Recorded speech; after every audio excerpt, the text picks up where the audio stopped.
Hello students और B first semester economics में आज हमारा टॉपिक है लॉ ऑफ सप्लाई यानी कि पूर्ति का नियम। इसके बारे में बताएंगे आज हम। सुनिए। Law of supply states that other things remaining the same the quantity of any commodity that firms will produce and offer for sale rises with rise in price and falls with fall in price, i.e. मतलब example, higher the price, higher will be quantity supplied and lower the price, smaller will be quantity supplied. Other things remaining the same means determinants other than own price such as technology, goals of the firm, government policy, price of related goods, etc. should not change. इसे हिंदी में सुनिए। पूर्ति का नियम। पूर्ति का नियम वस्तु की कीमत तथा बिक्री हेतु बाजार में उपलब्ध मात्रा के संबंध को व्यक्त करता है। पूर्ति का नियम निम्न प्रकार है। अन्य बातें समान रहने पर जैसे जैसे कीमत में वृद्धि होती है वैसे वैसे बिक्री हेतु उपलब्ध मात्रा बढ़ती जाती है और जैसे जैसे कीमत में कमी होती है वैसे वैसे बिक्री हेतु उपलब्ध मात्रा कम होती जाती है। उपयुक्त परिभाषा से स्पष्ट होता है कि पूर्ति की यह प्रवृत्ति होती है कि वह कीमत में वृद्धि होने के साथ बढ़ती है और कीमत में कमी होने के साथ साथ कम होती है। इस प्रकार कीमत और पूर्ति में सीधा एवं प्रत्यक्ष संबंध होता है। पूर्ति की स्थितियां यथावत रहने पर बिक्री के लिए जो मात्रा प्रस्तुत की जाती है उसमें कीमत के साथ प्रत्यक्ष परिवर्तन होंगे। यदि किसी वस्तु की कीमत बढ़ जाती है तो उसकी पूर्ति में वृद्धि हो जाती है। इसके सामान्यतः 3 कारण होते हैं। उत्पादक अपने वर्तमान साधनों से ऊंची कीमत पर अधिक लाभ अर्जित करने की दृष्टि से वस्तु की पूर्ति में वृद्धि करने का प्रयास करते हैं। अधिक लाभ की आशा में विक्रेता ऊंची कीमत पर अपने स्टॉक से वस्तु की पूर्ति अधिक करने का प्रयत्न करते हैं। ऊंची कीमतों से आकर्षित होकर कुछ नए उत्पादक भी उद्योग में प्रवेश कर वस्तु की पूर्ति बनाने का प्रयत्न करते हैं। तात्पर्य यह है कि उत्पादक साधनों के वैकल्पिक प्रयोग के गुण का लाभ उठाते हैं और विभिन्न वस्तुओं के उत्पादन को ऐसी वस्तु के उत्पादन से प्रतिस्थापित करते हैं जिसकी कीमत बढ़ी हुई है। वस्तु की कीमत में कमी हो जाने पर उसकी पूर्ति भी कम हो जाती है।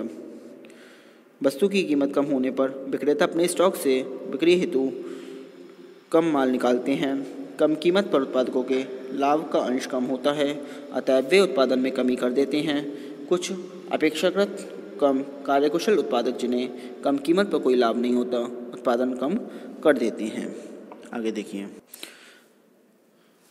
The law of supply with table and diagram, मतलब पूर्ति का नियम का सारणी तथा चित्र द्वारा स्पष्टीकरण। ये टेबल दे रखी है। प्राइस ऑफ राइस दे रखे हैं, रुपीज़ 10, 11, 12, 13, 14, 15, 16। ठीक है। क्वांटिटी सप्लाइड किलोग्राम में 5, 6, 7, 8, 9, 10, 11, मतलब उसके प्राइसेस बढ़ रहे हैं तो क्वांटिटी भी बढ़ रही है। और ये डायग्राम दे रखा है इसका। तो उपयुक्त सारणी के आधार पर पूर्ति रेखा बनाई जा सकती है जो भिन्न भिन्न कीमतों पर वस्तु की पूर्ति दर्शाती है। इस चित्र में OY अक्ष पर चावल की पूर्ति की मात्राएं,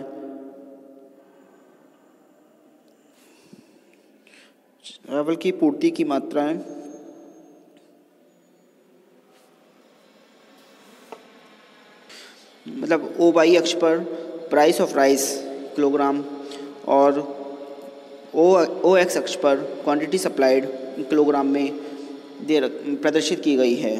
प्रत्येक कीमत पर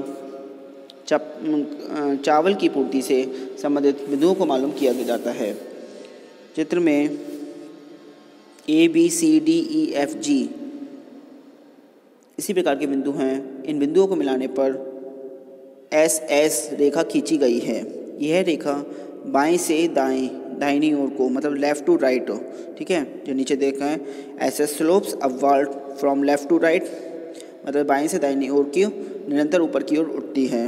it shows positive relationship between price of the commodity and its quantity supplied. As price rises quantity supplied also rises.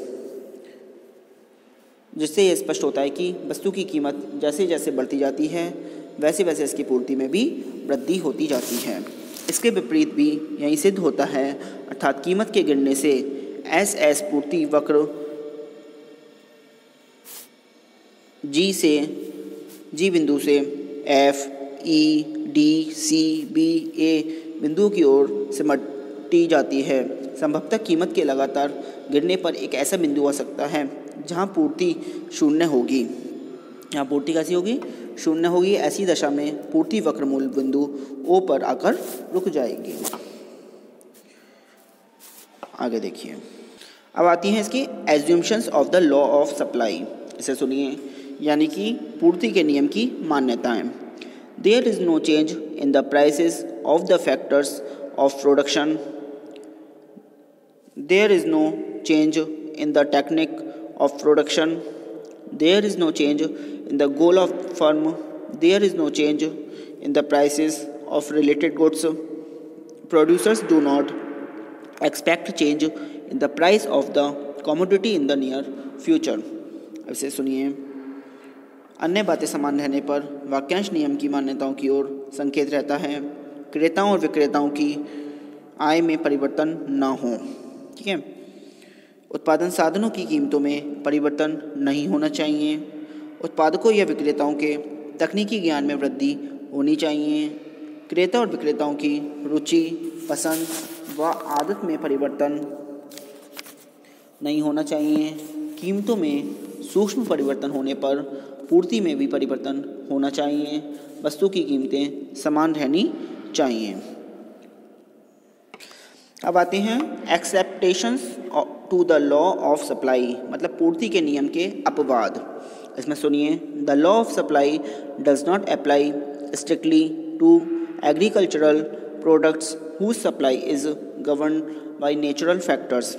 If due to natural calamities there is fall in the production of wheat, then its supply will not increase however high the price may be. Supply of goods having social distinction will remain limited even if their price tends to rise. Seller may be willing to sell more units of a perishable commodity at a lower price. इसे सुनिए अब,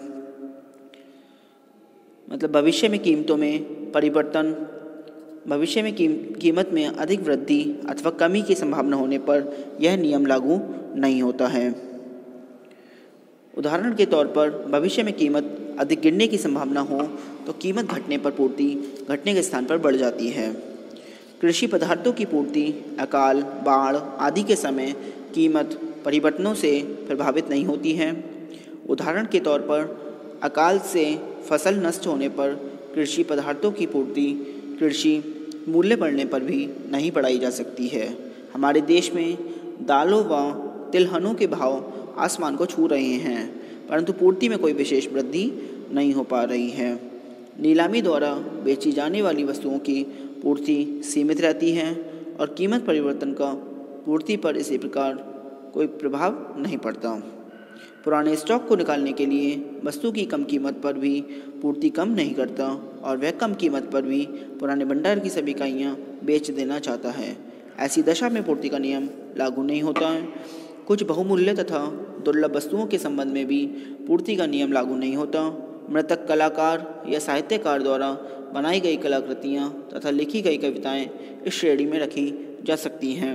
यदि इस प्रकार की वस्तु की कीमतें बढ़ती हैं तो भी इन वस्तुओं की पूर्ति को बढ़ाया नहीं जा सकता, अतः कीमत के बढ़ने के साथ साथ इन वस्तुओं का पूर्ति वक्र धनात्मक नहीं होता है। जब किसी वस्तु के स्थानापन्नों की संख्या में वृद्धि होने लगती है तो विक्रेताओं के बीच प्रतियोगिता बढ़ने लगती है। फलतः उसी कीमत पर भी विक्रेता चाहते हैं कि उनका अधिक माल बिक जाए। आगे देखिए, अब आता है चेंज इन क्वांटिटी सप्लाइड और extension and contraction of supply और movements along the supply curve. सुनिए इसमें, increase in quantity supplied of a commodity due to rise in its price is called extension of supply and decrease in quantity supplied due to fall in its price is called contraction of supply. ये diagram देख रहे हैं, movement along the supply curve है और ये इधर रखा है, इधर पी बिंदु पर और पी बिंदु के सामने एक्सपेंशन इन सप्लाई और इधर दे रखा है इसके नीचे contraction in supply. O Y अक्ष पर प्राइस है और ओ एक्स अक्ष पर क्वांटिटी है सप्लाइड इन यूनिट्स में। ठीक है, अब इसे सुनिए। पूर्ति में परिवर्तन मुख्य रूप से दो रूपों में होता है। अन्य बातें समान रहने पर कीमत में परिवर्तन होने से पूर्ति में परिवर्तन होते हैं। ये परिवर्तन पूर्ति के नियम के अनुरूप होते हैं, जैसे कीमत के कम होने पर पूर्ति में कमी तथा कीमत के बढ़ने पर पूर्ति में वृद्धि होना। पूर्ति में इन परिवर्तनों को पूर्ति का विस्तार और संकुचन कहते हैं। दूसरे, जब पूर्ति में परिवर्तन कीमत के कारण नहीं वरन अन्य कारणों के फलस्वरूप होता है, पूर्ति में इन परिवर्तनों को पूर्ति में वृद्धि एवं कमी अथवा पूर्ति में परिवर्तन कहते हैं। मतलब extension and contraction of supply, पूर्ति का विस्तार और संकुचन। जब किसी वस्तु की केवल कीमत में परिवर्तन होने पर उसकी पूर्ति में परिवर्तन होता है, तब उसे पूर्ति का विस्तार या पूर्ति का संकुचन कहते हैं। अन्य बातें समान रहने पर जब किसी वस्तु की कीमत बढ़ने के फलस्वरूप उसकी पूर्ति अधिक हो जाती है, तो इसे बढ़ती हुई पूर्ति का विस्तार कहा जाता है। पूर्ति के विस्तार को सारणी तथा रेखाचित्र की सहायता से स्पष्ट किया गया है। मतलब इस रेखाचित्र की सहायता से स्पष्ट किया गया है। नीचे दी गई सारणी से आगे देखिए। अन्य बातें समान रहने पर जब किसी वस्तु की कीमत के कम होने के फलस्वरूप उसकी पूर्ति कम हो जाती है, तो पूर्ति में होने वाली कमी को पूर्ति का संकुचन कहते हैं। ठीक है, आज के लिए इतना ही। Thank you very much.